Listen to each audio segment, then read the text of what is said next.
สบายดีพี่น้องหมดจูทุกคนพี่น้องมื้อนี้พบกับบ่าวไซคัม Channel พี่น้องมื้อนี้บ่าวไซคัม Channel อยากเอามาฝากช่องยูทูบพี่น้องฝากช่องยูทูบ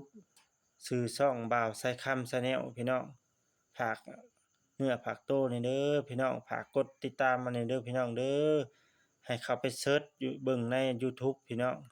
พิมพ์คำว่าบ่าวไซคัม Channel เนาะพี่น้องเนาะเป็นภาษาลาวให้เข้าไปกดติดตามมานี่พี่น้อง ผู้ติดตามก็ยังบ่ทันได้หลายเด้พี่น้องช่องก็ยังบ่ทันได้ผ่านพี่น้องแล้วก็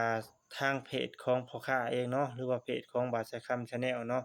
ชื่อว่าเจ้าชายสายคำเพิ่มพูนทรัพย์นี่ก็เข้ามาติดตามมานี่เด้อพี่น้องเด้อฝากเนื้อฝากตัวนี่เด้อพี่น้องฝากกดติดตามฝากเอาไปอยู่ในอ้อมอกอ้อมใจนี่พี่น้องเอ้ยช่องน้อยๆทั้ง2ช่องพี่น้อง3ช่องพี่น้อง ทั้งช่องยูทูบบ่าวสายคำ Channel เนาะแล้วก็ทั้งเพจเจ้าชายสายคำเพิ่มพูนทรัพย์แล้วก็ทั้งช่อง TikTok พี่น้องฝากในเด้อพี่น้องเด้อเข้ามาเห็นก็กดติดตามมาแหน่พี่น้องแล้วก็เซิร์ชเข้าไปในยูทูบเนาะเข้าไปกดติดตามเพจเข้าไปกดติดตามช่องยูทูบบ่าวสายคำ Channel ให้ในเด้อพี่น้องเด้อแล้วก็คลิปตามนั้นแหละพี่น้อง